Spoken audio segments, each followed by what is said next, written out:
네, 안녕하세요. 이 강의를 한 건 아마 처음인 것 같아요. 그러면 나는 친구를 할 건가? 그 사람 명단을 좀 알아보세요. 찍어서 볼 거 아닌데. 그런데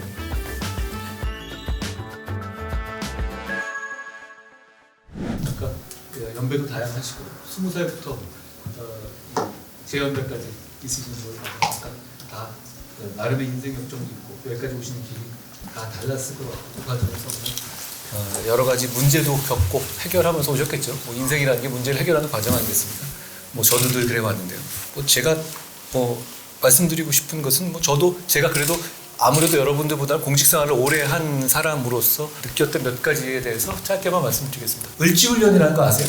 모든 공직자들이 하는 건데요. 전쟁이 났을 때 상황에 대비해서 각각의 자기가 처한 위치에서 어떤 일을 할 것인가에 대해서 일종의 시뮬레이션 게임 같은 걸 하는 거죠.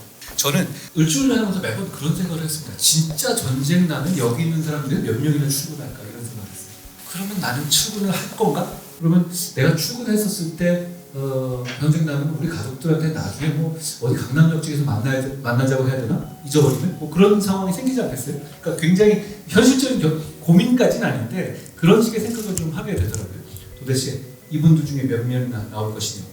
나는 나올 것인가? 저는 그래서 여러 가지 고민 끝에 나는 그냥 심플하게 나와야겠다 생각했어요. 근데 그 이유는 제가 나중에 말씀드리겠습니다만 그런 고민들을 공직자로서 해봤습니다.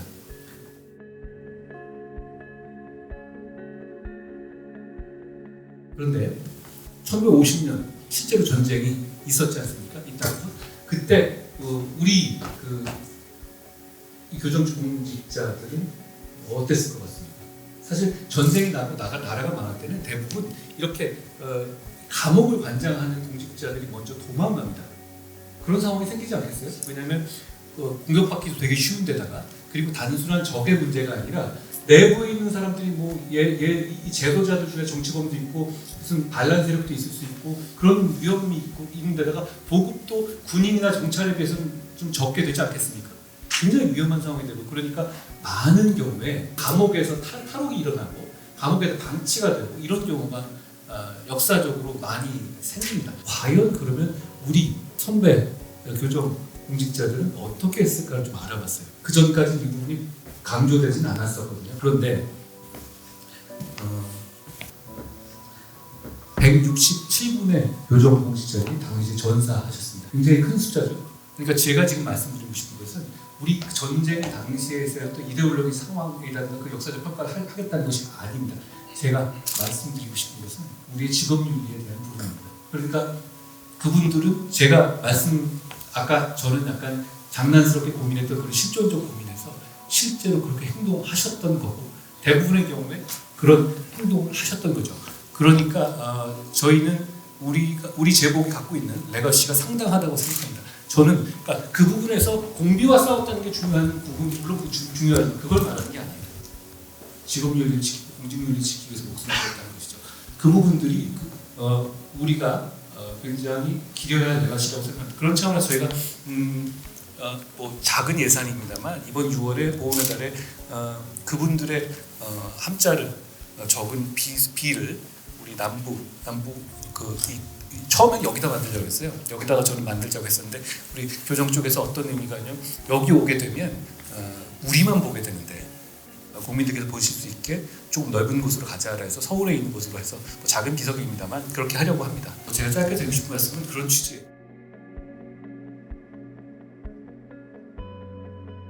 그러니까 그냥 심플하게 이게 과연 나에게 월급 주는 국민들이 나한테 위임한 그런 직업윤리 그런 아주 우리 직업윤리는 뭐예요? 제가 말하는 직업윤리는 이때 도망가지 않는 걸 말하는 거예요. 내가 지금 이 상황에서 저 죄수들을 보호하고 저 죄수들이 끝까지 그래도 도망가지 않고 합당한 죄에 대한 대가를 받게 한 것이 내 임무고 내 직업윤리 그런 차원에서 그냥 끝까지 자기 임무를 하다가 이분들이 돌아가신 거예요. 그런 점에 대해서 저는 존경의식을 느꼈고 그 부분에 대해서 좀 알릴 필요도 있다고 생각합니다. 아까 제가 보면서 공장님한테 그 사람 명단을 좀 달아봤어요. 이름이 이제 처음부터 쭉 있었죠.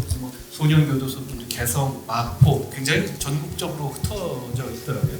그때 돌아가셨던 분들, 그러니까 뭐 그분들을 기리고 그분의 뭐 우리가 뭐 이념 얘기를 하자는 건 아니고요. 제가 지금 말하는 건 순수하게 그런 직업 윤리를 말씀드리고 싶었습니다. 제가 그러니까 이렇게 교정직에 대해서 소위 말하는 처우 개선에 노력하는 것, 제가 힘은 없지만 노력하고 있는 건 맞습니다. 저는 이게 그 국회의원들한테 이렇게 말하거든요. 힘들다 얘기하는데, 그런데 문제는 업무를 하는 데 있어서 긴장도, 그러니까 죄를 짓고 온 사람들이나 그렇게 의심받는 예민한 사람들, 그런 사람들을 이 법과 규정에 맞게 관리하고 그런 사람들을 응대하는 것 자체가 갖고 있는 어떤 정신적 스트레스, 그 정도가 굉장히 크기 때문에 그 서비스가 제대로 나가기 위해서는 충분하게 우리 현장 교정직자에게 거기에 걸맞는 어떤 건강 조건이 구비돼야 한다고 말합니다. 그렇게 말했을 때 저는 반박하는 분 못 봤어요. 왜냐하면 맞는 말이거든요. 이거 저는 맞는 말을 해도 싫어하는 사람이 많긴 한데요. 그런데 그거는 여러분들을 위하거나 저를 위한 것은 아닙니다. 다 우리가 높은 서비스를 국민들에게 제공하기 위한 것이고, 세상에 감옥에 없는 나라는 없습니다. 그만큼 아주 태초부터 중요한 권력 작용이 하나였고, 여기 자체가 아주 문란해지고 막가판 식으로 행동하는 사람한테 우리가 휘둘리고, 그러면 저는 우리가 직업윤리를 다하지 않는 거라고 생각합니다. 조금 먼저 공직을 한 사람으로 드리는 것은 여러 가지 선택의 상황이 생각보다 단순하진 않아요. 공직자의 어떤 선택의 상황에서는 직업윤리에 맞는 것이냐, 그리고 그걸 지키는 게 맞느냐, 그 자체를 어떤 최소의 기준으로 삼으면 대부분 흔들리지 않는 데다가 답이 잘 안 틀리더라고요. 제가 지금까지 경험한 바로는 나중에 돌아봤었을 때 되게 옳은 판단을 했다는, 옳은 답을 냈다는 생각을 하게 되더라고요. 근데 제가 보니까 그동안에 이 법무장관이 교정직 우리 공직자들에 대해서 직급과 관계없이 이 강의를 한 건 아마 처음인 것 같아요. 근데 저는 잘못된 거라고 생각합니다. 여러분들은 제가 보기에 법무부 공직자의 표상입니다. 저는 그렇게 생각합니다. 그리고 왜냐하면 아까 말한 것처럼 중요한 것이고, 그리고 많은 국민들에게 직접 보여줄 수 있는 어떤 우리 자세를 보여줄 수 있는 제복 공무원이기 때문입니다. 자부심을 가지시고 진천에서 저 꽃피는 봄날의 이런 냄새와 기운이라든가 이런 것을 기억하시면 좋을 것 같습니다. 고맙습니다. 제가 이곳과 특별한 인연이 있는 거 혹시 아세요? 제가 있으면서 여기 있는 동안 굉장히 좋았어요. 저는 좋았고, 제 루틴은 그랬거든요. 이거 뭐 찍어서 그럴 거 아닌데 저는 여기서 이렇게 근무하다가 저녁에 나가고 요 앞에 뒤쪽으로 나가보면 이 맛있는 케이크집이 있는 거 아세요? 거기 커피집이 있는데 헬로 케이크라고.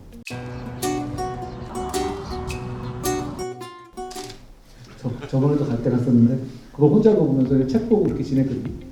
굉장히 좋은 시간이었고, 이 동네가 자체, 이 지역이 주는 나름 아주 고요하고 고즈넉한 기운이 좋더라고요. 여러분 며칠 동안 그거 좀 더 즐기시고 그러시면 좋을 것 같습니다.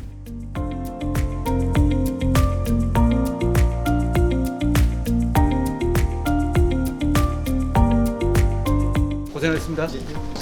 찍으시는 게 제일 고생하셨습니다. 고생하셨습니다. 네, 감사합니다.